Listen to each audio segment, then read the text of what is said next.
TXG, what's the deal, brother? Damn, phone to the. Talk to us, man. Let them know where you from, man. I'm trying to see. Damn, what the fuck? All right, I'm from Boston, Boston, Mass, baby, Beantown. Boston Beantown, man. Like all your life. How far you go back, like the 80s or the 90s? Um, say late '80s. I stayed in VA too, so not all my life. So like '80s, late '80s, and then middle of the '90s. I stayed in VA. I stayed in Holly Cove, a VA. Piece of my Holly Cove niggas, and in Norfolk too, and then back to Boston.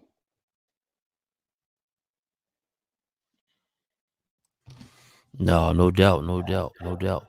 So like what type of like during that era, man, like what was it though? Like was it a hustler's vibe or what was going on around there? Which one? What growing up? Yeah, growing up, like 12 years old. What year we talking? All right, 12. Like around 12. I mean, that's when Boston was popping. Like this for people who don't know about Boston's like this. We not, you know what I'm saying, no flag rockers, no gang affiliated like that. At the time, maybe 12 years old, not known block or street like that, but I'm from Sutton Street. At the time, Washington Street. I'm not affiliated, but it was around Castlegate. Castlegate is like one of the major gangs. Now, like I said, the difference is our gangs in Boston is we didn't we don't flag or nothing. So it's like different streets, and the dudes is from the streets. They represent where they from and the area that they from. And streets, you might have somebody, or as you know, anything else, everybody and they want to be somebody or whatever. They into their own clique. And at the time in the '80s, it's just like what's on my hat, and I'm not from here, but it got different now. But like we represent hats. So like I said, the original Red Sox hat was Castlegate, humble, humble Raiders, Oakland Raiders hat. So that's how you represented in Boston is when you threw on that hat and them starter jackets. And yeah, it was a hustles mentality. Like, you know, everybody selling crack. Well, I wouldn't say everybody because, like I said, at my time, like you said, 12, most of the time it was 13, 14, 15, the teenagers. And when I grew up, like what's going on today was totally different. Like you couldn't be in Boston and be all over the place, rocking jury. You wasn't in the game. You had to be somebody to be outside and be in certain places and be selling drugs. You just wasn't going to be just no anybody, you know what I'm saying, and be outside pumping. Um, Myself, I was lucky because when I was like 10 years old, I stayed by the place that I mentioned before on Washington Street by Castlegate, and somebody had put me on. I had a candy hustle. I got with a guy that was actually from Oakland. Keith Shine was a good guy. Was like a father mentor to a lot of people on the streets. And he had a candy van. We used to sell things like turtles, mints, chocolate and shit, whatever. Be funny to a lot of niggas, but it was great because I was 10 years old, bummy people, some of my family smoking crack and shit like that. So I got on that van. We started hustling. He used to take us to the white neighborhoods and stuff like that. So that's why I got to even learn a lot of the areas and going to Somerville, Cambridge, Massachusetts, Brighton, like knowing the area and making money when I was like 10, 11 years old, hustling. And most of the people on that van, they was older than me and all of us, and I love all them dudes, but they was older around my same age, and that dude was like a father figure to a lot of guys. I have my father though, but he was a father figure and a great person, and used to take us to do sports and take us to a lot of places and stuff like that. And I'm just going on with this one because it was very monumental for me. But eventually, like anything else, most of the people on that van are no longer here, and obviously because they took that hustle, we was young entrepreneurs, and that's actually what it was. It was called American Teens. or young entrepreneurs, and they took that entrepreneur somewhere else and took it to a gangster level, the ones that was older than me, and so on and so forth. So, like I said, um, we throw this when you see a Boston nigga, we throw up the three. That's not game. Or like with Paul Pierce, like when he came out here, I'm missing it. But we throw up the three out here. That's just three stripes Adidas, and it's just a representation of all of Boston, which is Dorchester, Roxbury, Mattapan, for the most people, South End too, and yeah. So basically that was just cracking, being on the Ave, and like I said, you just wasn't So at like home. what type of like when you come okay, so you told me about what was going on around that area during that time. So what was going on with you exactly? How was you moving around? What type of obstacles was you coming across? Well, like I said, when I was 10, like I said, when I was 10, I was on that van and I was getting money, like, cause I was, my man, I'll keep moving. Yo, so like me, for as I came, so my obstacle was first, like going to school, dealing with street shit, and like getting influenced by rap music, by Coogee rap, and all the different types of styles of music and shit. You know what I'm saying? Public Enemy, like different type of all that stuff. Listening to Q, all that stuff is in my ear. But then I'm going home to a crack environment, so I'm outside. You know what I'm saying? Then like going outside, yeah, you gotta fight, you gotta hold it down. But then I'm from Boston, John Woo. I'm from Boston, 617, baby. So then you gotta mainly like I mainly was just like hustling off of, like I said, legally hustling as a little nigga. And like I said, at 10, 11 years old, I'm making 40, 30, $50 a day. So like I might as well, I'm kind of doing better than these dudes that was even selling crack. Cause at that time, them dudes was taking 3,400 off from the OGs and shit like that. So you see what I'm saying? Unless they was really flipping and really on a joint, a lot of them ain't even really have money like me. You know what I'm saying? If you was a slow hustler, because I was having like $250. Like if I really did my money right, I was having like $250.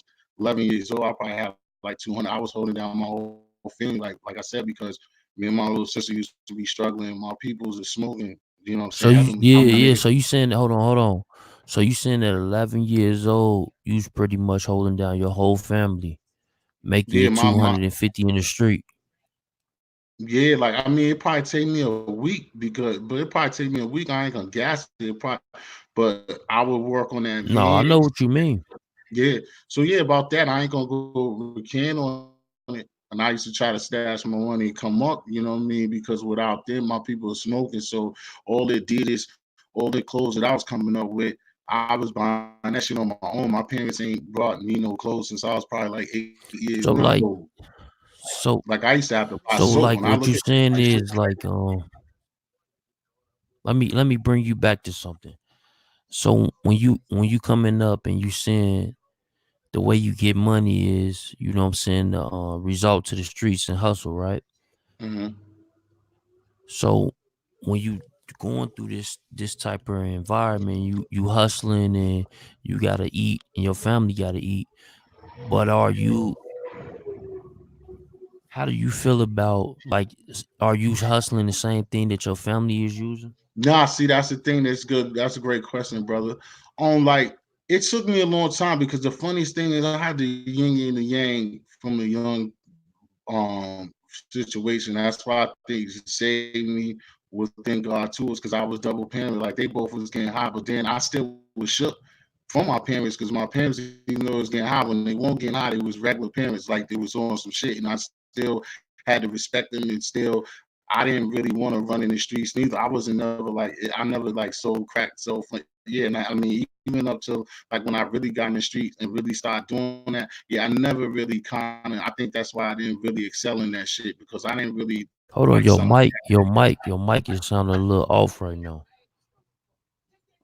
I don't know Hold what I could on, do let me about them. see. Uh, Maybe turn you it got down. you got the no, put the phone. Is you holding the phone or is it No, still? I'm on the computer, bro. You know I'm on the computer. Are you on the computer? Okay, Yeah. cool, cool. So I would say, hold on.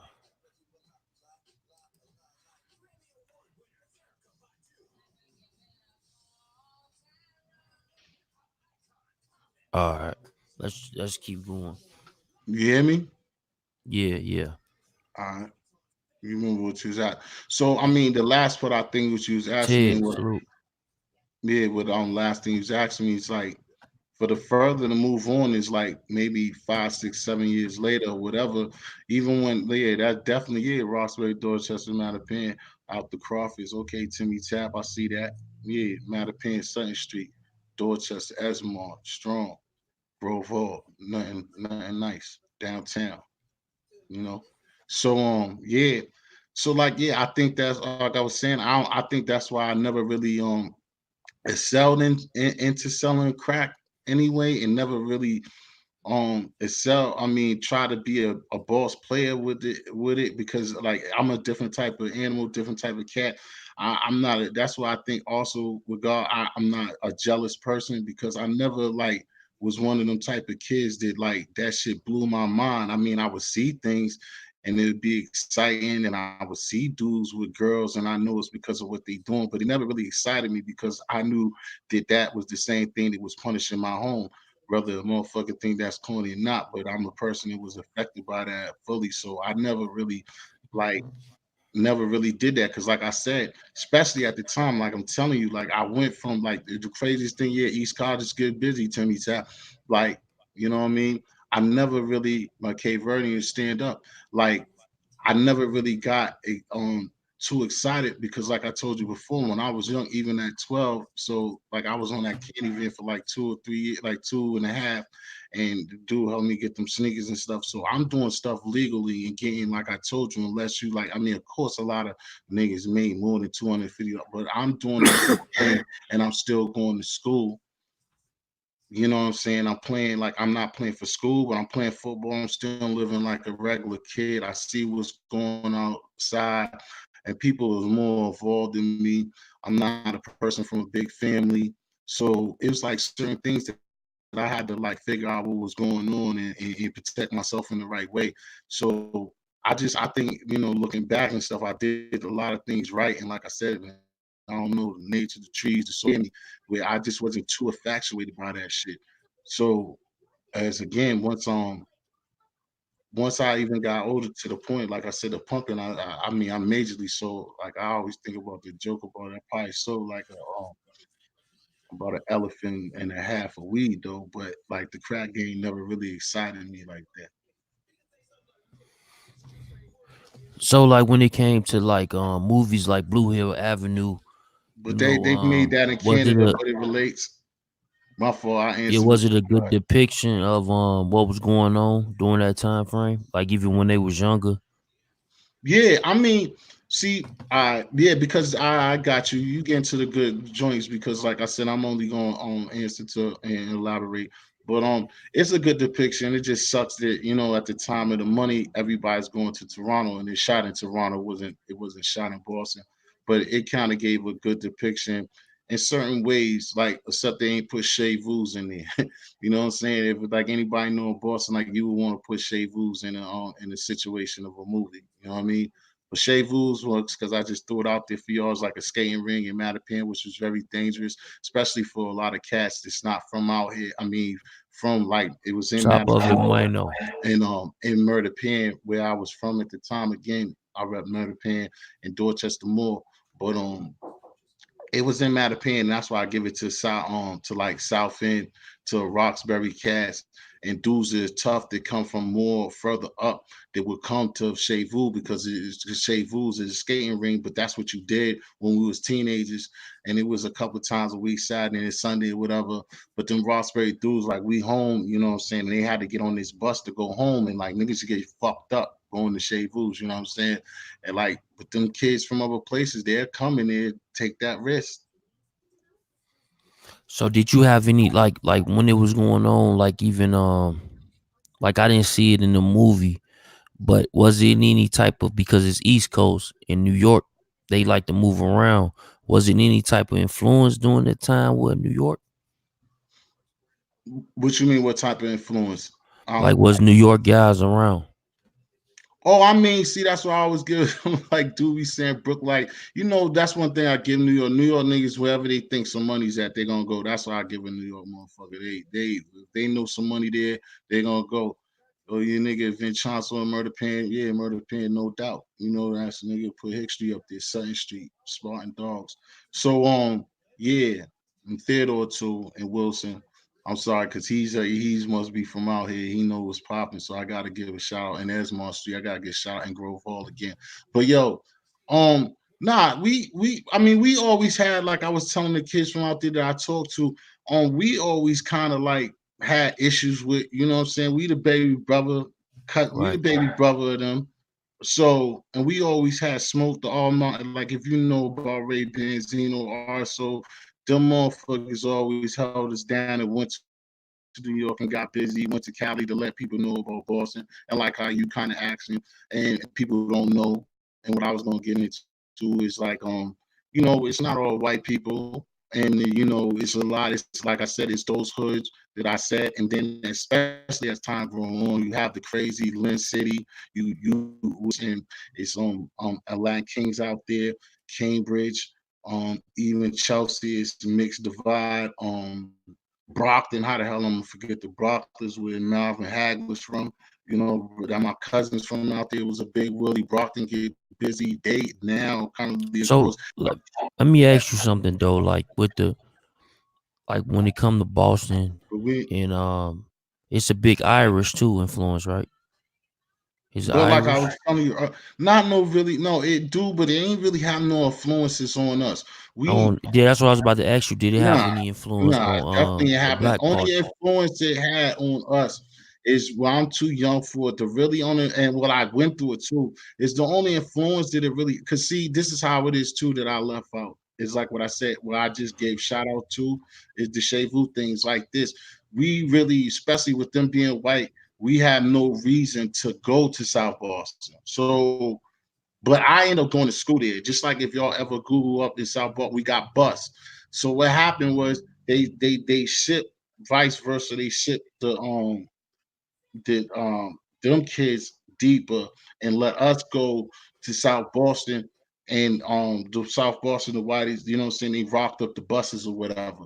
But it wasn't no influences. I understand what you're saying because it was a mob thing, but they never came in the hood and like hit nobody with no packs or like, I mean, of course it's somebody big or somebody older, like our bumpy, but it's nothing that came back to my mind, or I've never seen like no mob dude in my hood ever. You know what I'm saying? Like it's not far from here. Everything is like everywhere. Like I tell you that I'm from Mattapan, Dorchester, and Rockford thing, South End. All of it is like if you get in the car, like Dorchester and Mattapan, you can walk those two. I mean the borders of Mattapan and Dorchester, those are walkable on all types of sides of it, the borderline of those two towns that you can walk them.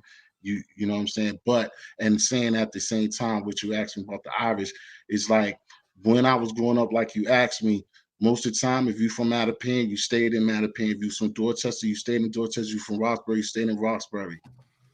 That's Mm. again, I said the Shevu thing because you like I said about coming outside pumping and stuff like that, you didn't just go all over the place like that. Orchard Park is Roxbury too, where Bobby Brown New Edition is from. That's a big major project. New York niggas was out there too and did some stuff until they end up eventually, until things for a Boston gangster's perspective got right. But yeah, but they don't have any influence now. The Charles, like I mean, and that's who's my guy? Just Boja is from Boja ran that. If obviously you know about Waddy Boja, if that's why you asked about the Irish thing, and that's South Boston. But I actually went to school myself, middle school, and before I left with to go into high school, I went to South Boston. It's very racist over there. You could be over there for a while. Used to be time I met my schoolmates. I'll go over there and play football with them. It get dark. History. It's time for you to go. Chase it, you know what I'm saying? I actually work over there now, and I'll be thinking about it and telling some of my coworkers, like, we couldn't be over here waiting on this bus back in the day. But nah, they never brought any influences. I mean, I'm glad they didn't. Just like the town, if you seen the town, the Charlestown kids. I mean, I'm just seeing it just like y'all. I was oblivious to it. Them dudes, I mean, they dope heads, but from the projects, white projects.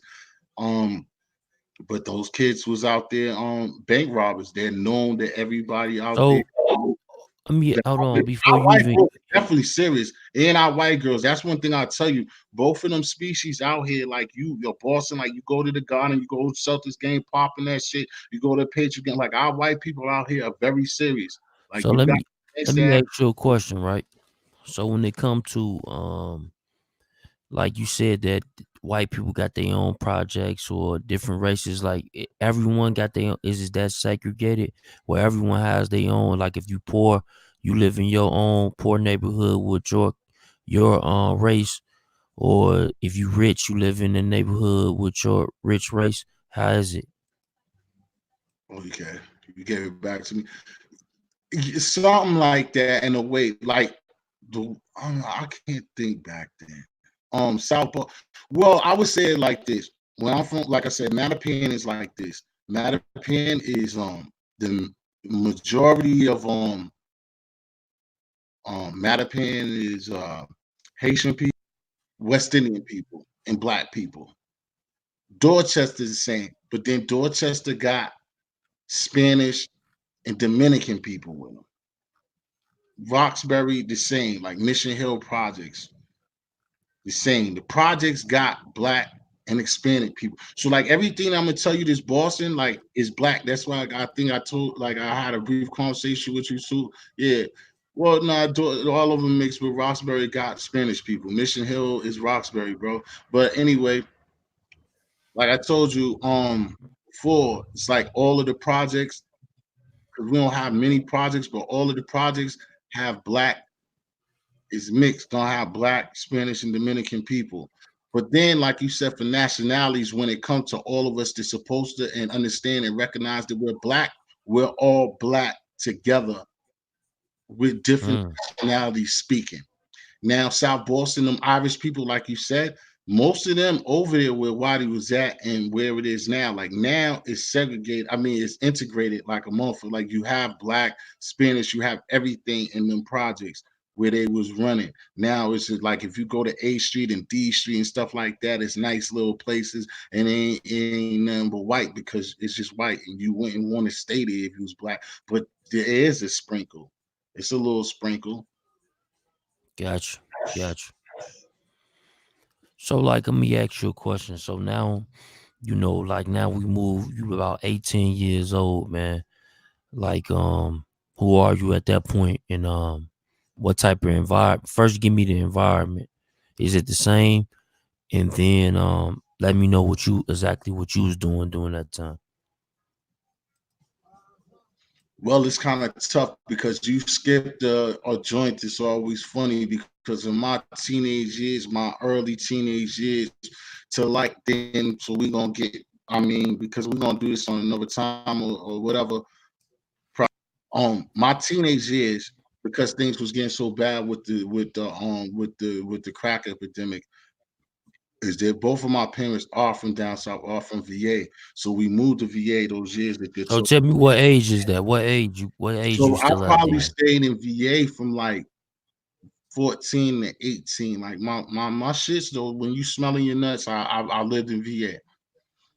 Out Gotcha. there, um, out there, it was kind of like it was slow. I met some of my brothers to the day, like to kind of fast forward that in a way, but I was like it was situational. I got into a lot of shit because like slowed down there for me, and I wasn't having, what I'm saying, I wasn't having money. And my hood down there is just like what you was explaining one time I heard you before or talking to somebody else. It's like what you was probably seeing a shot or something. Like my hood was like down there was them apartment complexes type of deal, and it was a one way, one in, one way out type of situation. You Mm-hmm. got to be driving down there at the time, and only way that you gonna get some. And then like my parents, like I said, they crack is crack like this, doing good for a while. To the point like my mom was like design shit. Like my crib used to be like one of the dopest cribs in the motherfucking whole community and shit. and then it just went downhill. And I still, like I said, I was slacking, and just what I did is like what you see on other situations with myself is that I rap. So I was heavy. That's when I was definitely young, and I was definitely heavy in my rap shit.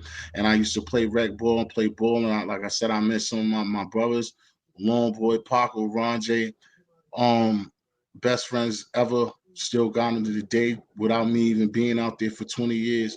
And we used to just be living like regular teenagers and just making it happen. I used to be hurting because I was like the 11-year-old thing. I went from me making my own money and I couldn't do that. That hustle wasn't there. It was a hustle to you know what I'm saying, to just either it be just like crack and shit or whatever. And then it was niggas older than us. But then so I'll give you like 15, 6, like 16, 17. Them dudes end up getting locked, and like anything else, when it was our turn, my hood turned up, my homies turned up. I was like still being on some like Karis One shit, just making everybody rap and shit. And I was chilling. That's how I am, laid back and just getting everybody on the rap shit. And then I just at the times, you know what I'm saying, I had to step it up. And then I just put my thumb into the green, like, and just start fucking with a little bud, you know what I'm saying, and got my ass out of there. But in between then, I mean, also hustling. I mean, I try to, cause I like I said before, this is an interview and shit. I don't never try to like personally try to glorify like nothing in this minor. I ain't, I have been involved with shooting, but I don't try to glorify things, and I'm not like no ill ass nigga like that. But what we was mainly doing, like me and the dude Pop, like we first started doing stuff, our first shit, we was breaking in mad cribs and shit like that. And like one of the first time I got tagged, them motherfuckers, the peoples try to hit us, like, cause they was only, you know what I'm saying, like they try to hit us with over shit, like try to hit us with like 100 and some cribs. Fortunately, fortunately, the first time that I had got caught up, the what do you Cold D of mine's, whatever. He Takeshi'd me, but he did me a favor by doing so, and I beat my first one. You know what I'm saying? Mhm. With all those charges over my head. You know what I'm saying? So I felt comfortable. I chilled. I just went back in the hood and just used to be writing rhymes and trying to get the brothers right. And then, but my man went up for a long time. Then, Hold on. Let me stop you. Let me stop you. So now, when it come to, because you talked about how you chose not to really, say you chose not to indulge in selling crack, right? Because of the situation that you probably seen with your family. So like when you going through all these different trials and error, what kept you focused? Like who was it? Like was it an OG around you, your father? Who somebody, like, was it an uncle, cousin? Who kept you focused on you need to be doing whatever you was doing? I mean, not to be on no bullshit, like that's why I like not to toot my own horn. That's why sometimes I looked at some inside me and some outside of me is just that I know that like certain things. That's what a lot of brothers and got a problem with is like not recognizing themselves and looking in the mirror and understanding what you're about and what you're a part of and what you're capable of. I know what I'm capable of and I know what I am and what it is. But it's like I wish, like I mean, my pops was like I said, my pops was there the whole time. And then the funny thing too that I ain't, you know, I am supposed to lead this out, but like I said, I left out. It's just like in the middle of it, because the same thing happened for the same reason that we moved there in the middle of like, or closer to the half of us being in VA. My pops had enough and he split, took me and took him and my little sister back to the bean, you know what I'm saying, too. So, like you said, there's a lot of controversy. But it's, you know what I'm saying, you young, and that's why I like fucked up in school because I wasn't focused. I really thought that I could rap. You know what I'm saying? I thought that shit was going. Like you couldn't convince me that like I wasn't going to be able to rap and shit like that. I think that I kind of maybe convinced myself, which I think to the day is still good, even if it was a lie to myself. That like I just knew that the shit and the struggle just wasn't for me, and I just kept cracking at whatever it took to stay alive without going to jail forever at the same time. But I still put myself in situations, and I still was around a lot of real shit because out there it's very dangerous. Just like recently, I went to go, but it was like again the gardens, trees, the earth, and whoever cared about me. I didn't go, and in my hood they throw this anniversary, and I ain't go, and shit got crazy out there. And 20, I believe, yeah, 13 niggas got killed, and them niggas let off like 350 some shots, like similar to your type of situation. But that don't supposed to happen in my hood. And my hood is like, no, you know what I'm saying, 1,000 feet big, like 2,000 feet. No, I mean bigger than that. But you know what I'm saying. My hood's not big like that, man.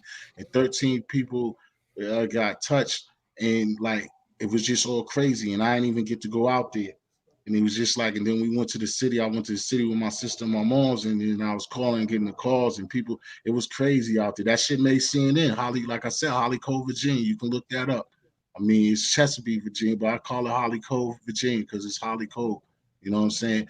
And I just, we went through a lot of tough times. And I mean, not even that, like I said, I had my dude on Reginald Cherry, Lone Boy, Ronald, Ron J. Like, I had them brothers, and we used to just play ball. We just lived our teenage lives and just knew.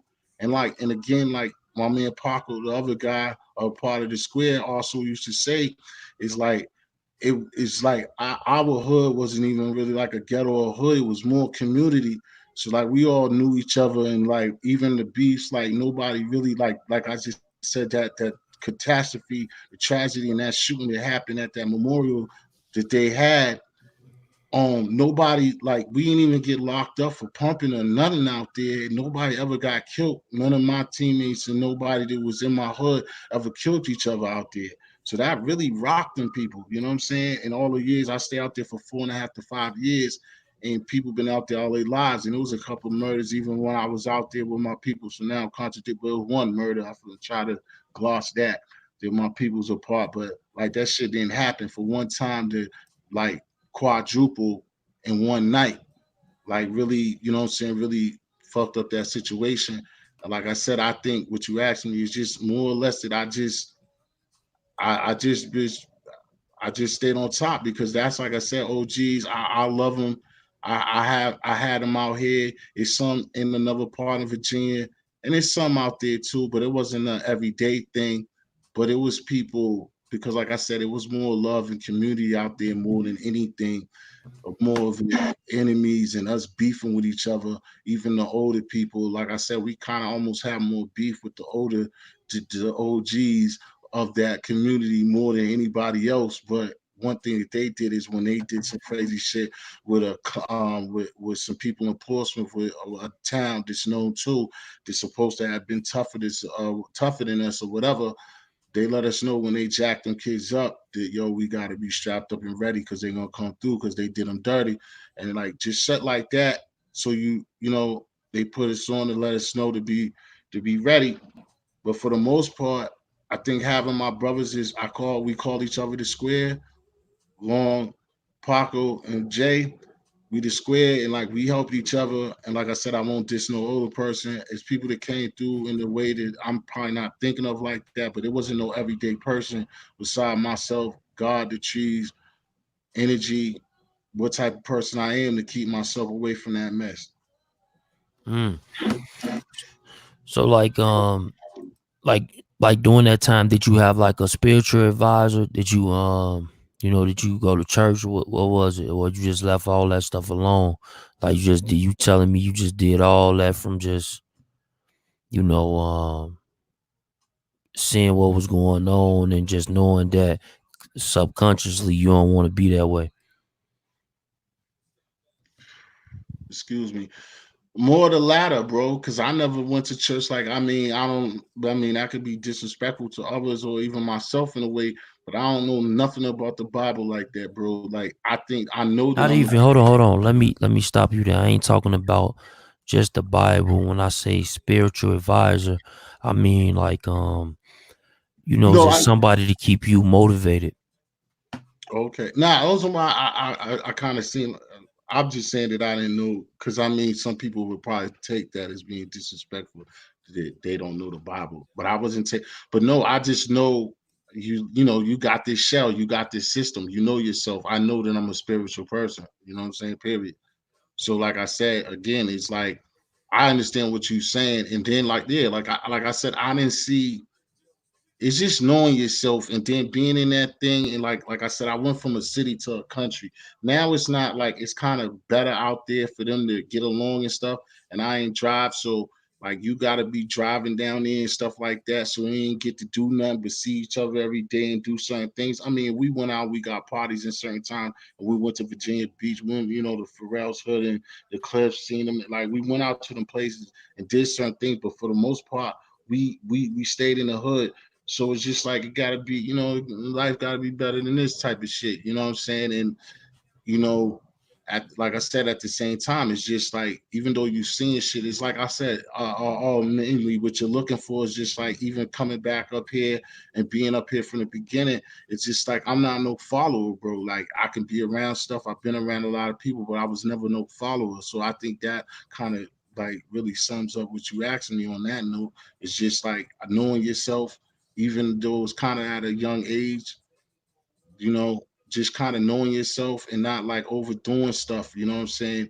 Knowing that that's not you. That's just like I said, I seen it and I put a bad reference to it and my man had to tell me, but that's just like Boys in the Hood when old boy when Cuba Jr. gets out the car, telling him like he ain't down with them to ride. Like, you know what I'm saying? Like you can't like most gangster nigga, most street nigga, oh, he's a sucker. Like they ready, he killed this boy, his best friend. He's supposed to nigga. That nigga knew he won't for that. And his pops told him not to do that shit. And instead of him 6 months, 12 months later, getting in the courtroom, putting you out and being a snitch ass, bitch ass nigga, he got out the car. You have to respect that. So when it come to snitches, like everyone, pretty much got their legendary snitches from their town, but we rarely hear about Boston. You know, like what's to that? Like, is a lot of solid dudes from that area. That's funny. Right off the hand, I can't think of everybody give the dude from that movie mad love, but he ratted with the, boy George, our boy George, he ratted, but he was in the Fed with niggas, but he ratted. He had mad weed. That's the movie with when the girl fucking what damn movie is that? It might be Blow, but and they switched it, but it was weed. He was telling you ever seen the movie Blow? Yeah, yeah, I Yeah, seen that bro. Spanish movie. Yeah, that's Boy George's story. He's from Boston, but he ratted. Oh yeah, Boston George. Boston George, yeah, Boston George. Yeah, I said keep saying boy, Boston George, but he told. Yeah, But you right. He did but it's tell, and he but out of jail right now. no, he's Ain't home. he Yeah, he's dead? home. I know. Yeah, he ain't dead. He's home.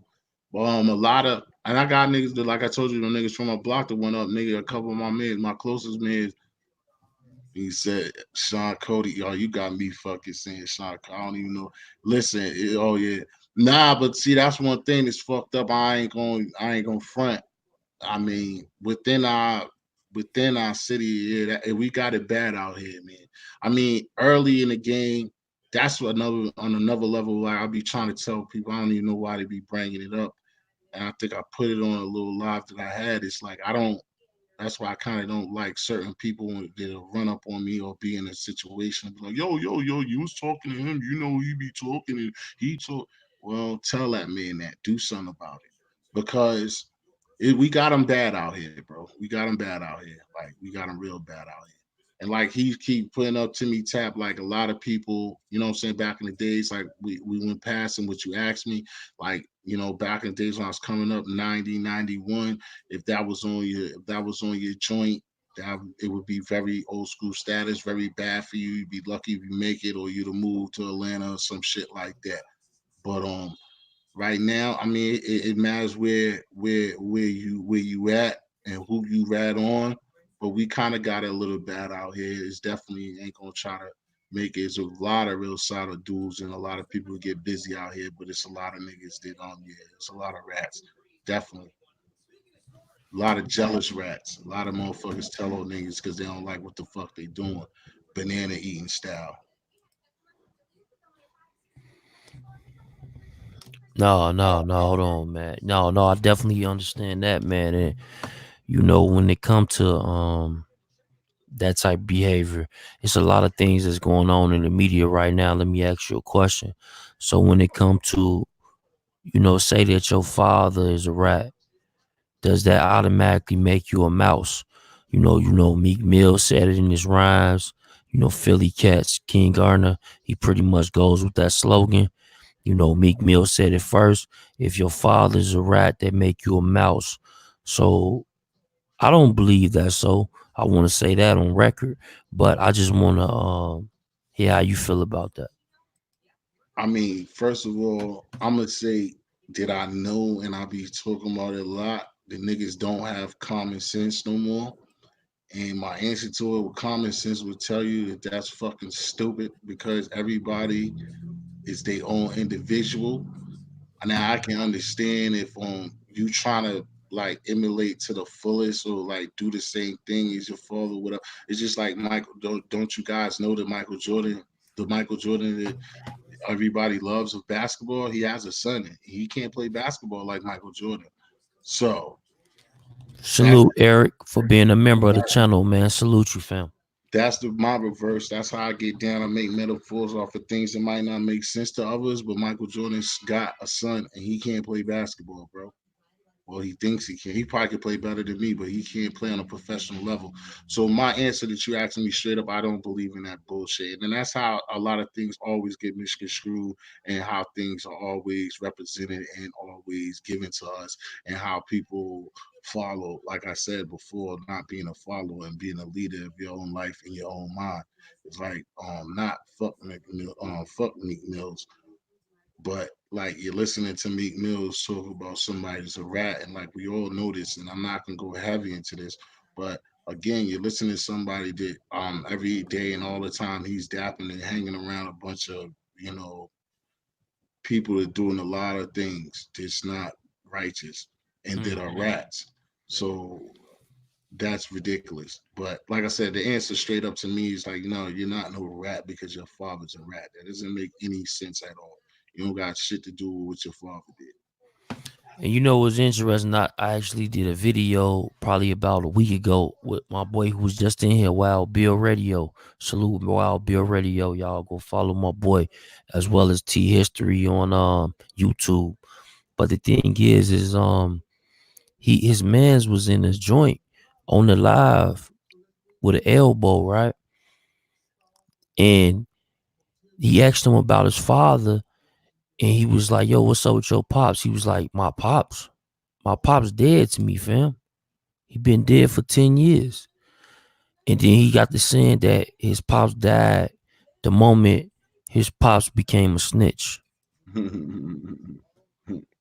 I mean, that's crazy. Some people carry it like that. Like I said, maybe again because I don't consider but I don't think that has anything neither. Because the same way I would give Poe, is that like it's like anything else that's really natural. Is that, and I can give him that if that shit's real, if it's really his pops and all that shit, and it's not clout chasing, no pun, is that like if you love somebody, you love somebody. Like, if your sister or your brother do something fucked up, man, you still like if it like I say, my sister, like if I do something fucked up, my sister, my mother gonna love me. That's what I love about them. So that's what I can Right or say. wrong, huh? You know what I'm saying? Yeah, they going, you know what I'm saying? I mean, even it be some fuck shit that I ain't got no No, right business or doing, wrong. That's but that's really what love's supposed to but be, right or yeah, wrong. But right or you wrong, know, like they even if they ain't gonna be in front of my mom's just gonna get them cameras the fuck out of my face, the fuck out of my son's face. She even after doing all that shit, my mom's gonna put on the show, but then she gonna come tell me like, nigga, what the fuck did you just do? But she ain't gonna tell y'all I'm a sucker or I'm a bitch ass nigga, or I'm dead because I did this. So that's the problem again that we have across America, that we've been staying with the wrong information to believe that you gotta go out as being such of a gangster. But people that, you know what I'm saying, trading their lives and tattoo themselves up and put themselves engaged into that shit that deep, to believe in that, I mean, that's that man's opinion and that's his business. I think the shit is totally nuts, but I can't say that he's wrong. If that's what he feels and that's how he's carrying it, that's the way that he's gonna carry it. You know, it's gonna be a day probably that he's gonna feel sorry that he said that or he feel that way, but maybe he won't. But I know the average person or somebody who has any type of heart, any type of compassion or common sense, know again that that don't have anything to do with him. But I think that he probably said that because knowing, well, you said an elbow, but just knowing that hey, he's still around a bunch of people with elbows, a bunch of monsters, that he just wanted to set it straight. That he ain't a part of that type of situation, Right. keeping people the fuck away from him to make them think that he don't give a fuck about his pops like that, but he probably still don't really mean it like that, you know. But like I said, I just, and I'm saying that for further people, anybody who watch this, any youngsters, anybody grown, if that's your thought process, bro, like I said, I don't condone that shit. I don't even fuck around with nothing on the streets like that. I have been, I broke the law and will break the law in certain situations, but it's just certain times that I just think that like that's just crazy, and that's just our thought process is kind of off.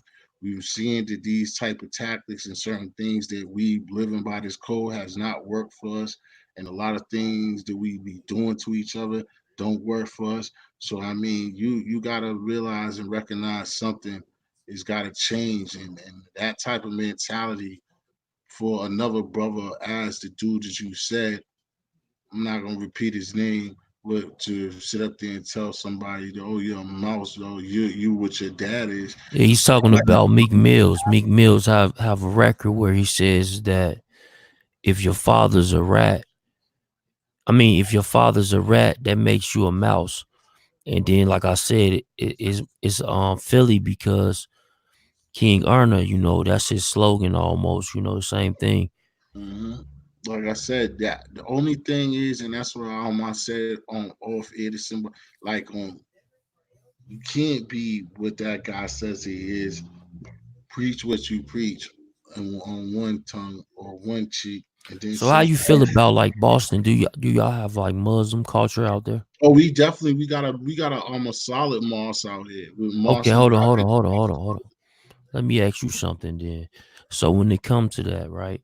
A lot of people would say that Muslims are supposed to be more so on the forgiving side. They are more so supposed to tell the truth. And when you are practicing your deen, some people would say you would probably be more towards snitch behavior, more towards someone coming forward in cases and getting justice. When you practice in the deen, it's part of it, right? Now, with that being said, how do you feel about people who do practice the deen and they still leave the street aspect? I mean, like I said, that's where like even that I probably would do it in some areas in life myself, but that's just contradictory, obviously, because I don't necessarily. I get what you're saying. I don't necessarily believe that that person has to also ride out for a snitch or a rat or whatever. But like you saying, I think that that person should not go out his way. That's just like the whole hating thing for me. But I'm gonna stick to the program. But like, yeah, you why are you going out your way to over embarrass somebody, like you said, because you're supposed to be there to embrace that person, encourage that person, like you said, to do right and be truthful. Not that you're telling that person to go snitch on that person. I'm just talking about after the fact. Right. After the fact, if after the fact of what's been done, you should be one of the first people to go and embrace that person and try to tell them all of that great information that you got. But that's why I had a problem myself, and that's another conversation I'm gonna answer, but I'm not gonna go too far. But that's why I had a problem. Like what you asked me the question. We have a Mars one up here. The Mars, I think it's number 11 or 12. We have a big following of that, but it's just like yeah, 11, and it's a lot of contradictory. Them brothers, you always can get information from them brothers, and it can be supportful, but it's things like that because they deal with a lot of aggression. And I guess in some ways that's not too bad. But it's situations like this where you, like you said, you're trying to bring. You can't play two sides of the fence, no matter what you're doing. You know what I mean?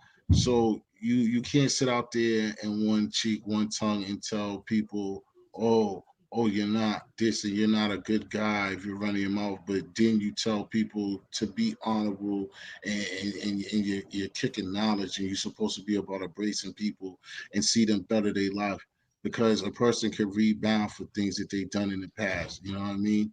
So I just think that it's just, yeah, it's bad. It doesn't make sense what he's talking about when he does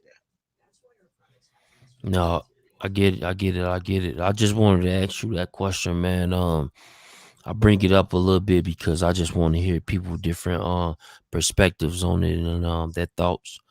But with that being said, man, like what's going on with you, man? What can we expect from you going into 2020, man?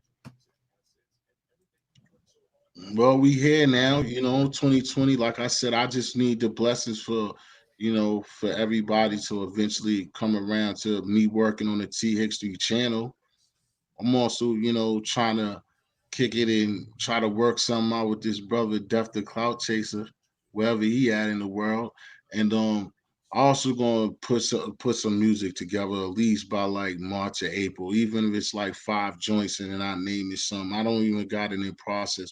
Right now, I'm gonna probably just go ahead and do what I've been doing lately or this week, is I'm gonna just grab some couple of beats and stuff and just put a couple of verses or some songs together, throw them on the gram and see where they go, see if somebody holler at me about some beats, or try to get with your boy and throw them up here, and just try to work that channel right, and just try to just be on positive movements, and just trying to grow that channel and along with the music, you know what I'm saying? Because that always be a roller coaster ride with me with the music, because like I said, our environment, what's going on, and where people's approaches is always changed.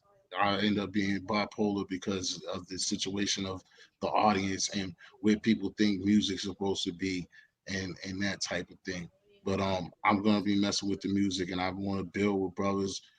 Continue to also have things going on with the big OG, um Jim dropping, Kareem Johnson, and things like that.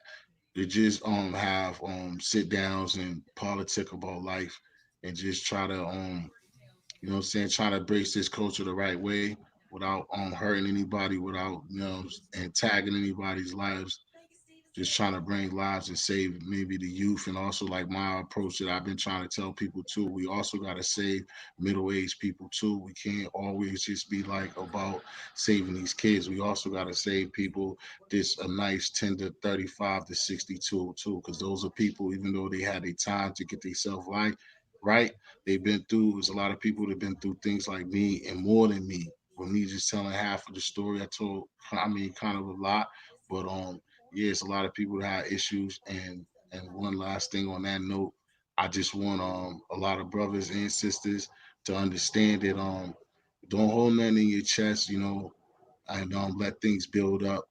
Find somebody to talk to, because there's someone to listen to you, and there's somebody that don't think you're weird, you're crazy, or you're insane because that's what you're thinking.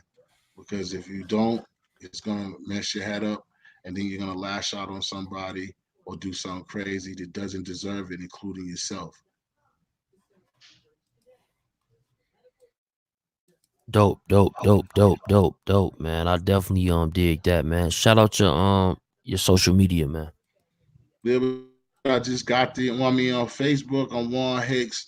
I don't really got too much up there except for bugging. And then on the Instagram, the same thing. What I talk, I shoot. Well, on the Instagram, I also have my Instagram is T Hickstory, but it's just T period Hickstory. Whereas the YouTube channel is TEE Hickstory. The history on both of them is HIXXSTORY for the history. And so on the gram, just like everybody else, throw flicks up there. Sometimes if I have a little freestyle or a little verse or something like that, I throw it up there. Now that I'm learning how to mess with this InShot, certain things I throw some little cute little shit up there, like everybody else been doing. And also I also have little cooking. You know, I got food too up there. And sorry, Erna, but I also have sea moss too. But I just do it. I ain't selling my sea moss, but I just got sea moss to show people and put people on and let people know about sea moss as well. So you definitely gonna see me on Instagram for that, for the sea moss on my food. And the slogan for that is "Gots to get it right, baby. You gots to get it right." That's about it, baby. I mean, I got much more, but that's about it.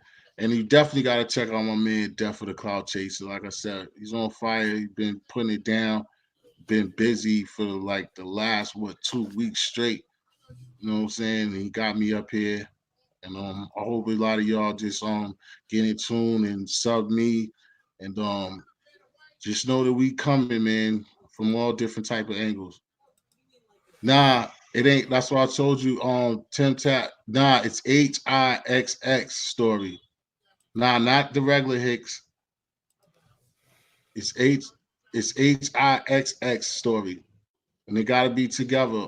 YouTube is TEEHIXXSTORY. And on Instagram is T dot HXXSTORY. Yeah, it's on the screen. That's how you get me on YouTube. And the other one, Instagram, is just T period history.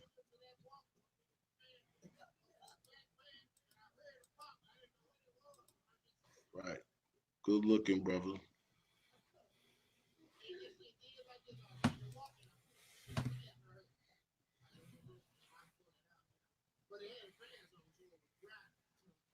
We woke for 2020. I'm out here. Peace to the real people out there, man, viewing in, paying attention to what's going on. I'm new to this. The baby's crawling, man. Yeah, yo, y'all, this is a good thing for y'all to go to work to, man. It's a Boston story, man, a real version. You know, the version that you've been looking to hear. I'm telling you, it's something different. So when you hear this on the playback, man, y'all definitely hit them like buttons. Y'all definitely subscribe. Y'all definitely need to share this, man. You know what I'm saying? Yeah, no Become part of doubt. the family, man. Be a sponsor. Shout out to Eric. You know, he definitely became a member of the channel today. And we like to see more of y'all do that, man. So until then, man, salute, man. It's definitely the Cloud Chaser TV, man. His link will be in the description. TX3, peace, y'all. Thanks for the